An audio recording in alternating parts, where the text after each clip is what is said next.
Welcome to Talks with Tay. I'm Taylor Brown, and I'm here with Frank Williamson. Me and Frank, we went to Bishop McNamara High School, and he's played D1 football at St. Francis University. He's also played pro football, and he's played arena football. And today we're going to sit down and we're just going to talk. I definitely want to learn more about you and your story. Like just looking on the outside, I see you working out, training. And you just following, that dream and your goal of playing football. Let's start off. First question for people who may not know you. Where are you from and your background. How were you brought up? I'm from Bowie, Maryland. Okay. I've been here since I was 8 years old. I went to, like I said, like you said, we went to Bishop McNamara together. Yeah. Played football there all 4 years. Mhm. And ended up going to St. Francis University as a preferred walk-on. Yeah. I didn't have too many offers coming out of Bishop McNamara. Right. But, I just, like you said, I just stayed persistent. Yeah. Between me, my mom, my dad, Coach Bryce Bevel at the time, and Coach Chapman. Yeah. We all put our heads together to try to get my tape out, get to many schools as possible.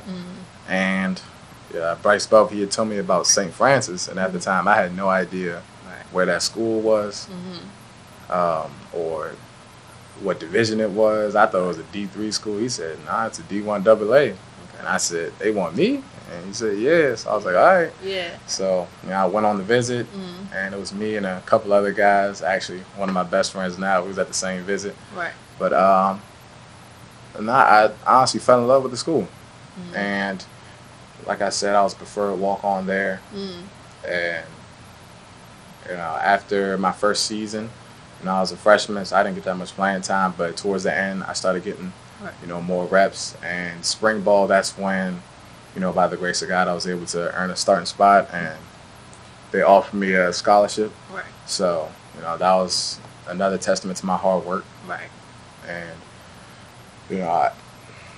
fast forward to my senior year, which, I think it was probably one of my best years. I felt, in top shape. Right. We did well. It was probably one of our best seasons at the time. Okay. Since we went D1. Yeah. And did well my senior year. And I was able to graduate with a degree in business management. I decided not to go the grad school route. I was just ready to actually get into the workforce. If not the workforce, then proceed to pursue professional football. At the time, we didn't have pro days at St. Francis, for a third set of reasons. Yep. So it was just another hurdle I had to go through, contacting other colleges, universities to see if they'll allow me to, participate in their pro days. I heard a lot of no's. I got a lot of no's, Some rival schools didn't want, St. Francis players there. But I was able to go to Howard University's pro day. And I did pretty well. It was the Baltimore Ravens. They were there. They were one of probably 2 or 3 NFL teams there. Okay. I did all right. They had my contact information, I did okay. Unfortunately, nothing came of it. But, it's okay. Yeah. I just kept working. Right. And, after I graduated, I still kept working out, kept training. I did the CFL workouts for the Winnipeg Blue Bombers, Calgary Stampeders, things like that. And it was actually through a connection through another former alumni of Bishop McNamara, Rashad Rich. Okay. He had told me about a good man by the name of Scott Porter, which he had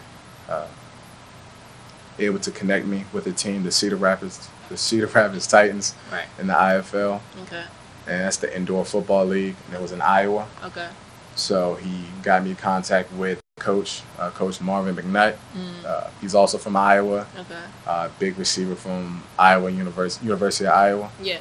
So they offered me a contract to go there, and I jumped at it. That was, I was eager. It was my chance to, play professional football. Exactly. So I wasn't gonna waste that opportunity. Right.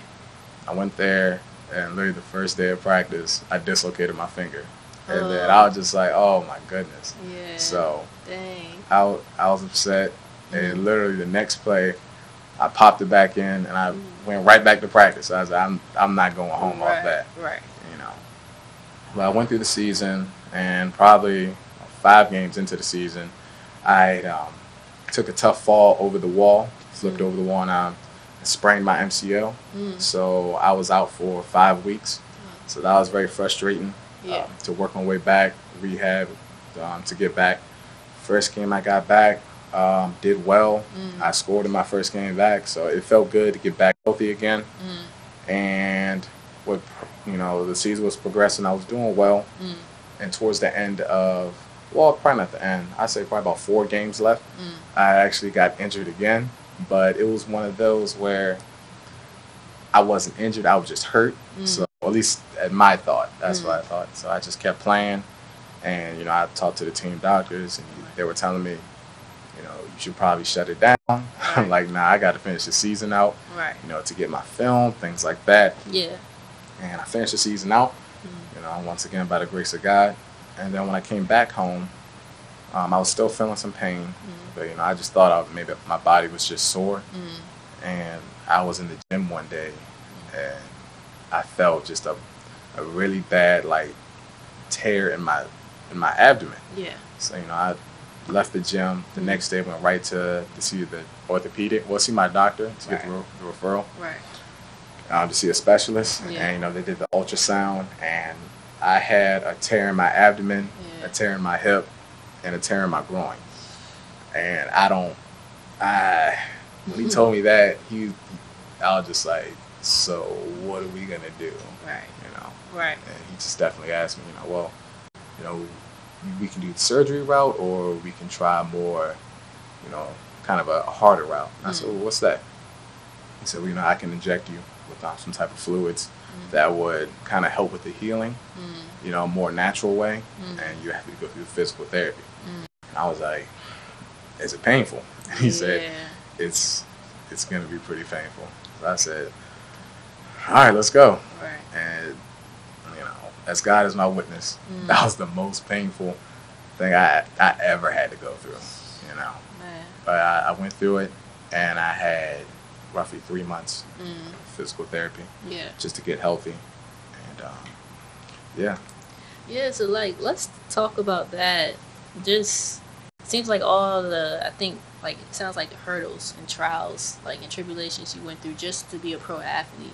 I know it's very difficult because the business, even just trying to get a shot, and then remaining, keeping your spot. How was that process? Just mentally, and how did you manage to pursue that career? Just as yourself individually. What did you have to do to be like, I'm gonna go for this? Because I feel like you have to make that sacrifice or that decision. So what was your mentality when you decided you want to be a pro football player? It took a lot of prayer. It was definitely more stressful on the mind versus the body, because I found out for me, keeping my body in shape, getting my body to a certain way, that wasn't that hard for me, but it was more so mentally stressful. Right. Just getting a lot of no's, saying, at this time, we're looking for something else, or we'll get back to you, knowing they never will. Right. So it was definitely a mental hurdle. Right. And just perseverance. Yeah. Just keep telling myself that I'm good enough. It was never a point where I said, maybe I'm just not right for this team. I just kept telling myself, they made a mistake. That's how I've always looked at things. Even when I was in high school, when I was reaching out to schools to give me a chance, I always told myself, they're losing out on a talent. And that was the best. Yeah. That was the best way for me to handle it, and that's why I tell a lot of people, it's all mental. That's the hardest part. Right. To me, it was 80% mental, 20% physical. Right. So now you're working in the mental industry, right? Yes. So Yes. What exactly do you do? And you sound like you're very passionate about it. And you know much about it. So what do you do? I don't know. I'm curious. Yeah. So right now Uh, I'm a mental health advocate Okay. for minors and adults. Okay. It's actually a family-owned business. Okay. My mom has started it. She came to me with the idea back in 2014 Okay. when I was still in school. Right. And between her and my sister, they did a lot of the groundwork to Okay. put it together. And they asked me, they said, this is something if you want to be part of, when you graduate, just something for you to think about. Because they knew I still wanted to pursue football. Yeah. So I knew I always had a passion for it. I always wanted to help people. Right. But outside of football, I didn't know how to do it. And I understood that, mental health is a great need within our community. Right. So, Yeah. I jumped at the opportunity. I really didn't have that much experience in mental health. Yeah. But, I kind of jumped into it with a sink or swim type of attitude. Yeah. And I fell in love with it. Yeah. We're based in Bowie, Maryland, Okay. but we work in Baltimore City, Baltimore County, and Okay. Prince George's County. So I go to a lot of schools. I go to Right. schools almost every day, working with, a lot of minors Yeah. who deal with behavior health, Right. of course, mental health, things like that. Right. That's awesome. Yeah. So no, it's definitely, it can be, kind of taxing Yeah. on the mind. Yeah. And a lot of the situations that I deal with, they hit home. Yeah. Because, just within my family alone, we deal with, mental health, things like that. Yeah. But it's definitely, it hits home, with some kids that I've been working with since 2014. I started working with that right out of college, and I was still pursuing football. Like, when I was gone, I'm still talking to them, mentoring them as much as I can. Yeah. Just to see some of their growth. Yeah. It makes me feel good. And then sometimes, the hardest thing for me was realizing that, I couldn't save every child that I work with. So that's, goes back to it hits home. Right. Yeah. So Yeah, that has to be hard trying to separate, wanting to help and what you can do, most definitely. That was imagine. that was my biggest hurdle, like the whole, saying don't take your work home. But, at my job it did go home with me, I had kids that I mentored text me at 11 o'clock at night saying, Mr. Frank, like, I need you. I get up and go to, figure out what's going on. I don't want to speak on a lot of the situations, but it was I understand. it was definitely, definitely troubling. Right. So, Right. but it's very rewarding though. Yeah. So let's go back a little bit to high school. Okay. I remember. I mean, I can even say this for myself. Like, I'm small. Like, I'm naturally just tiny and skinny. But like now, you're like swole dude. Like, I remember you just being like skinny. Yeah. And when did your body like start to change? Because I know it takes like, a while for some people, their body to really start kicking in, muscles and stuff. So was it college or was it professionally? Like, did you see like your body started to, more muscles started coming in? Definitely when I got to college. Okay. Because I remember when I was a freshman in high school, I came into McNamara at 110 pounds. Yeah. So, and then when I left, I was about 165, 160. Okay. But to be honest, I never took the weight room serious. Okay. I was just, as long as I can play receiver, I'm fine. Okay. But no, by the time I got to college, I probably want to say probably after my freshman year, after my freshman season in college, that's when it really hit home that I need to live in the weight room. Okay. So I was constantly in the weight room, constantly eating. Right. But I went to college at about 165, 170, and then I graduated at 205. Okay. So that's when I would definitely have to say college. That's when I really, learned to live in the weight room and really take it serious. And then even now, even when I play pro, I still took it very serious. Right. Because I think I don't know. Yeah. I just fell in love with it. Like, Yeah. I always just enjoy working out. Yeah. It Right. just Right. and it became a habit. Right. I don't like going a couple X amount of days without working out. Right, feels weird. So yeah. So I just remember looking on the outside, seeing you just training, mm-hmm. like post college, like mm-hmm. every day you was training, like, and you was working, for that contract or for that opportunity. Mm-hmm. Talk about that process, when you're just literally waiting for a call, or like for basketball, I know that's how it works. So like, how does it work football when you're just working out? Right. I would guess that is kind of similar, yeah. But to me, it was more so. It was definitely frustrating waiting to get that call. Yeah. After a workout, you're waiting to hear something back. They'll say, we'll be in contact, things like that. Yeah. And, I didn't want to be the type of just sitting there waiting by the phone or checking my email. Right. So, my mindset was, if you decide to call me back, I'm going to look even better than what you first saw me. Mm-hmm. So, if you saw me at a workout, and they want to call me back based on that workout, mm-hmm. I want to feel like I'm better than what you saw me. Mm-hmm. So I always just wanted to keep improving. Mm-hmm. And just on another note, it was just a good stress reliever. Just being frustrated about not getting a call or not hearing anything back, mm-hmm. I just worked out. I took my frustration out that way. Gotcha. So it's a good strategy. Mm-hmm. So what's it like? I know most people, they can see what's it like to be an NFL player, but what's mm-hmm. it like to be an AFL player or arena football player? Mm-hmm. Like what is that lifestyle like? Because I don't know, but for right. people who may not know, like, what is it? How is that lifestyle? Just based on a lot of friends that I have that play at the NFL level, mm-hmm. and we've had conversations about it. Mm-hmm. It's similar, but of course, to a small degree. But yeah, definitely, you're always on a schedule. Okay. Of course, taking care of your body. Okay. You have to do appearances, things like that. There's commercials, stuff like that, sponsorships that you have to be a part of, things like that. Mm. After games, of course, you have to sign autographs, things like that.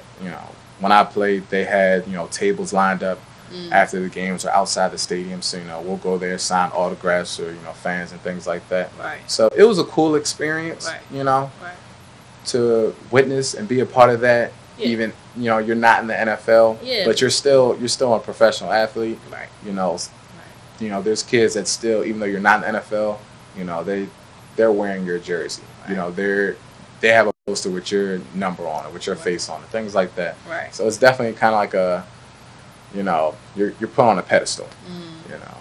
Even though the pedestal may not be as high, as the the NFL, things like that. But at the end of the day, right. You're a professional, right. And you have to conduct yourself, as such. Right. But it was definitely, I was still a professional athlete. Yeah. And yeah. So your story, man, it seems like you just proving people wrong. Like since high school, since college, and professionally. What would you tell, say, a young athlete, say he wants to pursue football, like just like you, go to play D1 and play professionally? What would you tell him if he was going through the same situation as you, and just how you just persevered? Definitely, the first thing I would say, ignore a lot of people, and then find who's really in your corner, And it took a while for me to understand, who's in my corner, who's giving me the right information, the right advice. Right. Because you're gonna come across people that just say, just stop and do something else. But you have to decide for yourself, is this what I really want to do? Right. I had to really fall in love with football. And I really didn't have to. It's just something I feel like I didn't know how to do anything else. Right. So I get that. Once I had that type of passion, it didn't matter what anyone said. Exactly. But that's definitely what I would tell, the next up and coming. Just keep working. It doesn't matter. Right. And like I said, I didn't play in the NFL, but my mindset was always to shock someone. Right. Right. Like even now, like, man, Frank, you did this, you did that. I'm like, yeah. And I know that's how I do it. I said, I just put my head down and just work. Right. All the time, just work until I get there. Right. And if I don't get there, I just keep working until I figure it out. So that's basically my advice is, put your head down and just work. Just grind. Yeah. Doesn't matter what anyone has to say. Yeah. As long as you know deep down in your heart that that's what you want, then you'll get it. Right. So, just like talking to you and you know other people I've talked to like Coleman and just seeing like Darius Baxter, just to name a few, all doing just great things, you know, and that all I think goes back to Bishop McNamara. And you know I've had these conversations with Mr. Holloman and you know just like a lot of students from McNamara go out in the world and we actually pursue our dreams and pursue our goals. So just talk about like how McNamara has helped prepare you for life really in general. McNamara definitely has prepared me. A lot of people don't know that I'm actually one of several in my family that went to McNamara. Okay. I had an older brother and an older sister went there. Miss Keller actually had taught my older brother and my older sister. Okay. So they kind of called me like somewhat of a legacy there somewhat, but and then of course my nephew goes there now. Okay. But it's like a family. Yep. It's a lot of teachers, faculty, and staff that's been there since day one. Yeah. And that's one of the big things I loved about McNamara. And of course you got Mr. Clark. That's he. It's unfortunate, but it's bittersweet that that it's his last year. Right. But it's definitely been a pleasure. Yeah. Every time I see him, we're always talking, having a good conversation. Right. And the reason why I love McNamara so much, even after years and years after, we graduated, they still keep up with how everything's going, and that's how I know McNamara was always going to be a second home for me. And they always pushed you to be the best at what you can be. Right. If you think I got an A on this class on this test, but you can do better. My guidance counselors, teachers, things like that, coaches, they always pushed us further than where we could go. So by the time I got to college, to me, college was easier than high school. Right. Personally. Right. But definitely it nurtured McNamara. In my opinion, nurtured us, but at the same time, it got us ready, for the real world. And that's not just the teachers and the faculty; it's the other students. You mentioned, the Brandon Coleman, Darius Baxter, Jerome Copeland, things like that. I looked up to, those guys. Right. The Rashad Rich, things like that. They went through what I went through, and having those type of people in my corner definitely pushed me to where I am today. Yeah, I wanted to ask you that. Like, I know Coach Bevel, all football players in McNamara, they shout him out. Like, he's always played a big role in you guys' lives, and I think that's amazing. Coach Bevel, Rashad Rich, are they like your mentors, or who are your mentors, and who do you feel like you said, in your corner? He's gonna laugh when I say this, but definitely Rashad Rich. I would never tell him this to his face. Yeah. But he definitely has been, like an older brother to me. I can remember the countless nights that we spent in Tyson's corner working out. Because he was playing arena ball too. So, he played receiver. He had the similar story that I had. Right. So. Constantly working out, trying to get better, trying to find new ways to improve our game, things like that. Right. And then even after, when he was done, he was still working me out, training me, things like that. Wow. So he was definitely, kind of like a big brother role model type of thing. So I know once he sees this, he's gonna call me going crazy. So, but most definitely. And then Bryce Bevel, I really think he's like God sent. He's an amazing man. I don't talk to him as much now. Every once in a while, he'll reach out to me. We'll have a good conversation. Right. But the biggest takeaway from him, he was always honest. He always told you what you needed to hear. Not what you wanted to hear, but what you needed to hear. Right. He didn't always like it, but he always knew what you needed to hear. Right. And he was always there anytime you wanted to talk to him. Yeah. And if he didn't have time at that moment, he'll say, "Come back to me." Yeah. And then we'll always sit down and talk. Yeah. It didn't matter if you was a starter, if you was someone who was on the bench, or someone who was a manager. Right. You know, he always made time to talk to everyone. So definitely he was another, you know, big role model. Yeah. Coach Chapman. Yeah. Another role model. He definitely took me in like family. Okay. Mr. Johnson. Right. He's known my family for many years. Yeah. So he's definitely kind of. So outside of football, you know, what are you passionate about? You know, what do you like to do? And yeah, so just outside of like playing sports, what other things are you interested in? Outside of sports, I actually started doing photography. Mm-hmm. I started doing that, I probably want to say towards the end of 2017, early 2018. Okay. It's always been a passion of mine, but it was always one of those, I don't know if I should do it. Yeah. Seeing other people do it, and you know, they're really great with it, so I said, I don't know. Yeah. And then one day I decided, I said, you know, I'm just going to buy a camera.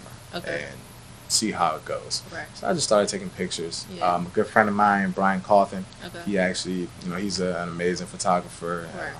Does really well with graphic design, things like that. Right. And, you know, he worked with me, helped me out, kind of taught me the ropes a little bit. You know, one day we went out to D.C. and just started taking pictures. Yeah. I said, what should I take pictures of? He said, whatever you want. Yeah. So I just started taking pictures of, you know, certain things that just caught my eye. You know, and then you looked over, you said, these are all right, man.